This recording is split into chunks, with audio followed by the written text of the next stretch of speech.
નમસ્કાર કર્મચારી પેન્શનર્સ મિત્રો, સ્વાગત છે તમારું આપણી આ યુટ્યુબ ચેનલમાં જેનું નામ છે ગુજરાતી જીકેની જમાવટ.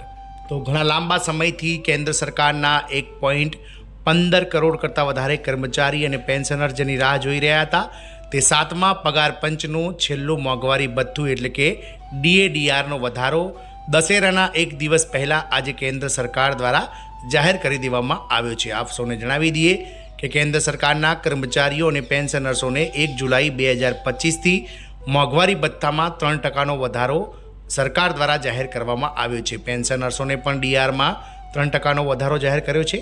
તો આજના વિડીયોમાં આપણે વિગતવાર જાણીએ કે આ વધારો જે છે તે ક્યારથી ચૂકવવામાં આવશે, તેમજ જે જુલાઈ, ઓગસ્ટ અને સપ્ટેમ્બર મહિનાનું જે એરિયસ છે તે સરકાર કઈ રીતે ચૂકવશે તેને લઈ અને આજના વિડીયોમાં આ ડીએ વધારાના ન્યૂ વિડીયોઝમાં અંત સુધી આપ બન્યા રહો.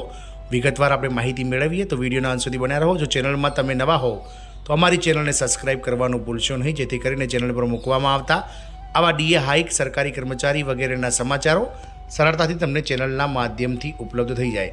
તો આવતીકાલે એટલે કે 2 ઓક્ટોબર 2025ના રોજ જ્યારે સમગ્ર દેશમાં ગાંધી જયંતિ અને દશેરાના તહેવારો ઉજવવા જઈ રહ્યા છે, ત્યારે આ દશેરાના તહેવાર પહેલાં જ કેન્દ્રીય કર્મચારીઓ અને પેન્શનર્સોને સરકારે દિવાળીની ભેટ આપી દીધી છે. આપ સૌને જણાવી દઈએ કે 1 જુલાઈ 2025થી જે મોંઘવારી ભથ્થું છે તેમાં 3%નો વધારો સરકાર દ્વારા નક્કી કરવામાં આવ્યો છે. પેન્શનર્સોને પણ ડીઆરમાં 3%નો વધારો જાહેર કરવામાં આવ્યો છે. દિવાળી અને દશેરા પહેલાં કેબિનેટે કેન્દ્રીય કર્મચારીઓ માટે મોંઘવારી ભથ્થામાં 3%નો વધારો મંજૂર કર્યો છે. આજે બુધવારે મળેલી કેન્દ્રીય કર્મચારીઓની કેબિનેટમાં કેન્દ્રીય કર્મચારીઓ અને પેન્શનર્સો માટે મોંઘવારી ભથ્થામાં 3%નો વધારો જાહેરાત કરવામાં આવી છે. આ સાથે જ કર્મચારીઓનું જે મોંઘવારી ભથ્થું હાલમાં 55% છે તેમાં 3%નો વધારો થઈને 58% થઈ ગયો છે. આ વધારો 1 જુલાઈ 2025થી અમલમાં આવ્યો છે. આપ સૌને જણાવી દઈએ કે ઓલ ઇન્ડિયા કન્ઝ્યુમર પ્રાઇસ ઇન્ડેક્સના આંકડાઓ કે જે ભારત સરકારના શ્રમ વિભાગ દ્વારા જે દર મહિને બહાર પાડવામાં આવે છે તે 1 જાન્યુઆરી 2025થી લઈ અને 30 જૂન 2025 સુધીના જે આંકડાઓ છે તે AICPIના આંકડાઓ 3% મોંઘવારી ભથ્થું પહેલાંથી સૂચવી ચૂક્યા હતા. આથી કેન્દ્ર સરકારના કર્મચારીઓ ફક્ત ઔપચારિક જાહેરાતની રાહ જોઈ રહ્યા હતા, જેની આજ રોજ મળેલી કેબિનેટ બેઠકમાં સરકારે જાહેર કરી દીધી છે.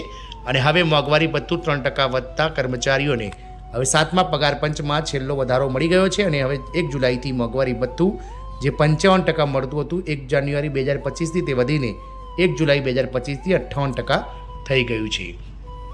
વાત કરીએ એરિયસની, એટલે કે જે 3 મહિનાનું જે બાકી રહેલું જે મોંઘવારી ભથ્થું છે તેના હપ્તાઓ કઈ રીતે ચૂકવવામાં આવશે અથવા તો તે એરિયસ કઈ રીતે ચૂકવાશે તેની વાત કરીએ તો કર્મચારીઓને જુલાઈ, ઓગસ્ટ અને સપ્ટેમ્બરનું જે એરિયસ છે એટલે કે વધારો છે તે દિવાળી પહેલાં જ ઓક્ટોબરના પગારમાં મળી જશે. એટલે કે જે ઓક્ટોબરનો પગાર જે આવવાનો છે દિવાળી પહેલાં તે ઓક્ટોબરના પગારમાં 3 મહિનાનું એરિયસ પણ મળી જશે.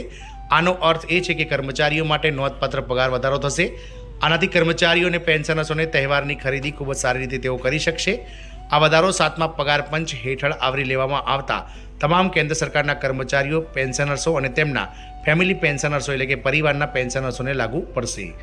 વર્ષ 2025નો બીજો મોટો વધારો દિવાળી પહેલાં કેન્દ્ર સરકારના કર્મચારીઓ અને પેન્શનર્સો માટે મોંઘવારી ભથ્થા અને મોંઘવારી રાહતમાં વધારા અંગે એક મોટી જાહેરાત કરવામાં આવી છે. આ વર્ષે મોંઘવારી ભથ્થામાં આ બીજો વધારો છે. એ નોંધવું જોઈએ કે સરકાર વર્ષમાં 2 વાર મોંઘવારી ભથ્થામાં સુધારો કરે છે. આના પહેલાં 1 જાન્યુઆરી 2025થી મોંઘવારી ભથ્થામાં 2%નો વધારો કરાયો હતો અને હવે 1 જુલાઈ 2025થી મોંઘવારી ભથ્થામાં 3%નો વધારો જાહેર કરાયો છે. આપ સૌને જણાવી દઈએ કે આગામી 1 જાન્યુઆરી 2026થી જ્યારે 8મા પગાર પંચને લાગુ કરવાનો સમય આવી ગયો છે, ત્યારે 7મા પગાર પંચ અંતર્ગતનો આ છેલ્લો મોંઘવારી ભથ્થું જે છે તે કેન્દ્ર સરકારના કર્મચારીઓ અને પેન્શનર્સો માટે હોઈ શકે છે. જો સરકાર 7મા પગાર પંચની જે ફિટમેન્ટ ફેક્ટર અને ફોર્મ્યુલા જો અપનાવે તો તાત્કાલિક જ જે છે તે 8મું પગાર પંચ 6 મહિનાની અંદર લાગુ થઈ જશે. એટલે કે આગામી જે મોંઘવારી ભથ્થું છે તે 8મા પગાર પંચ અંતર્ગત હાલમાં રહેલું મોંઘવારી ભથ્થું બેઝિકમાં મર્જ કરી અને શૂન્યથી ગણતરી ફરીથી શરૂ થઈ શકે છે. જોવાનું એ રહેશે કે 7મા પગાર પંચનો આ ડીએ હાઇક છેલ્લું છે અથવા તો હજુ પણ ગણતરી 2 વર્ષ સુધી આગળ ચાલી શકે છે, તો સમય જ બતાવશે. પરંતુ ચોક્કસથી દિવાળી પહેલાં દશેરાના તહેવારે આ મોંઘવારી ભથ્થાનો વધારો જાહેર કરી સરકારે આ કર્મચારીઓને દિવાળીની અનેરી ભેટ આપી દીધી છે. જય હિન્દ, અસ્તુ.